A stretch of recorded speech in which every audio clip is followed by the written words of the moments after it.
Assalamualaikum warahmatullahi wabarakatuh. Perkenalkan, nama saya Realita.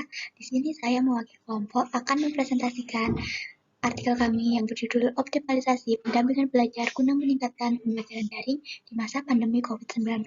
Penulis dalam artikel ini, yang pertama ada saya sendiri, Realita. Yang kedua ada Kia Wahyu. Yang ketiga ada Uswat Mentasana. Yang keempat ada Siva Fauziah. Dan yang terakhir terdapat di PL kami, yakni Sri Prastiti Kusuma Anggriani, MPD. Latar belakang masalah. Yang pertama, pandemi COVID-19. Virus COVID-19 merupakan virus yang dapat menyerang sistem pernapasan manusia, sehingga dapat menyebabkan gejala seperti batuk, sesak napas, demam, dan lain-lain. Yang kedua, pembelajaran daring. Penyebaran virus COVID-19 yang memberikan dampak kepada seluruh aspek pada dunia pendidikan, pembelajaran dilakukan di rumah masing-masing secara daring. Yang ketiga, pendampingan belajar. Penulis berinisiatif untuk membantu pembelajaran daring agar lebih optimal dengan pembimbingan belajar di RT 5 RW 10 Kelurahan Kutoarjo, Kecamatan Kutoarjo, Kabupaten Purworejo. Rumusan masalah, tujuan, dan manfaat pengabdian. Yang pertama, rumusan masalah.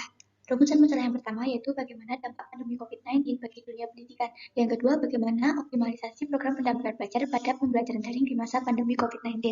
Tujuan pengabdian yang pertama untuk menjelaskan dampak pandemi COVID-19 bagi dunia pendidikan. Yang kedua, untuk memaparkan optimalisasi program pendampingan belajar pada pembelajaran daring di masa pandemi COVID-19.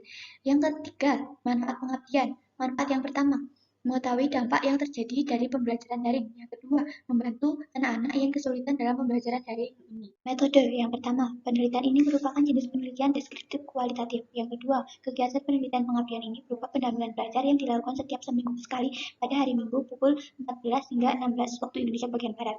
Yang ketiga, objek dalam penelitian pengabdian ini adalah siswa SD di RT 5 RW 10 Kelurahan Kutoarjo, Kecamatan Kutoarjo, Kabupaten Purworejo. Yang keempat, pengumpulan data yang penulis lakukan melalui 3 cara, yaitu observasi, wawancara, dan dokumentasi. Hasil dan pembahasan. Pendampingan belajar kepada siswa-siswa SD yang berdomisili di RT 5 RW 10 Kelurahan Kutoarjo membuat peneliti ingin lebih mengetahui dampak yang terjadi akan adanya pembelajaran daring seperti saat ini. Dengan adanya pendampingan belajar yang dilakukan oleh siswa SD saat ini, diharapkan pembelajaran daring dapat menjadi lebih efektif dan optimal. Dampak pandemi COVID-19 bagi dunia pendidikan. Yang pertama, adanya pembelajaran daring. Dari penelitian ini dapat diketahui banyak sekali dari dampak pandemi COVID-19 terhadap dunia pendidikan. Karena pandemi COVID-19 ini membuat sistem pembelajaran berubah menjadi pembelajaran dalam jaringan atau yang sering disebut dengan daring. Yang kedua, dampak pada guru. Melalui pembelajaran daring ini, guru dituntut untuk lebih kreatif dalam menggunakan media pembelajaran online. Karena pembelajaran daring siswa lebih sulit dalam memahami materinya. Pembelajaran daring membuat keterbatasan komunikasi antara guru dan siswa, sehingga siswa kadang enggan bertanya saat proses pembelajaran secara daring. Yang ketiga, dampak pada orang tua. Selain itu, orang tua juga merasa sangat terbebani akan pembelajaran daring, di mana orang tua harus menemani dan membantu anak-anaknya dalam pembelajaran di rumah. Banyak orang tua yang tidak menguasai materi pembelajaran. 4. Dampak pada siswa.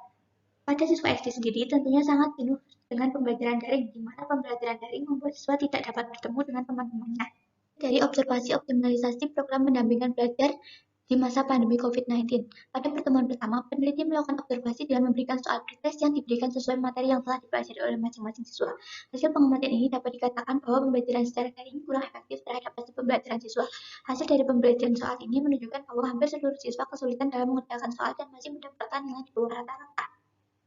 Wawancara dengan siswa terkait pembelajaran daring. Yang pertama, pembelajaran daring membuat siswa merasa bosan saat pembelajaran karena mereka hanya dapat belajar sendiri di rumah tanpa bertemu dengan teman-temannya. Yang kedua, pembelajaran daring membuat guru dan siswa memiliki keterbatasan komunikasi sehingga pembelajaran daring kurang efektif. Yang ketiga, orang tua siswa tidak semuanya dapat menemani pembelajaran karena mereka bekerja. Selain itu, orang tua juga tidak sepenuhnya menguasai materi pembelajaran. Yang keempat, fasilitas pembelajaran daring seperti handphone juga terbatas untuk pembelajaran, sehingga siswa hanya dapat meminjam milik orang tua. Yang kelima, melalui program pendampingan belajar, seluruh siswa merasa senang karena dapat lebih memahami materi pembelajaran yang diajarkan oleh gurunya dan dapat mengerjakan tugas sekolah yang mereka anggap sulit. Kesimpulan, dari penelitian ini dapat disimpulkan bahwa terdapat banyak dampak akan pandemi COVID-19, salah satunya pada dunia pendidikan. Akibatnya, pendidikan di Indonesia menggunakan pembelajaran daring. Dengan pembelajaran daring ini membuat siswa merasa bosan dan kurang dapat memahami materi pembelajaran karena kurangnya komunikasi antara guru dan siswa. Selain itu, orang tua juga merasa kesulitan dalam membimbing anak-anaknya di rumah karena kurang menguasai materi pembelajaran. Selain itu juga kurangnya fasilitas menjadi hambatan dalam pembelajaran daring.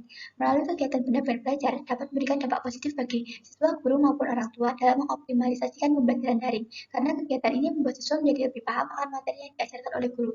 Selain itu, dengan kegiatan pendampingan belajar, siswa mendapatkan bantuan dalam mengerjakan tugas-tugas sekolah.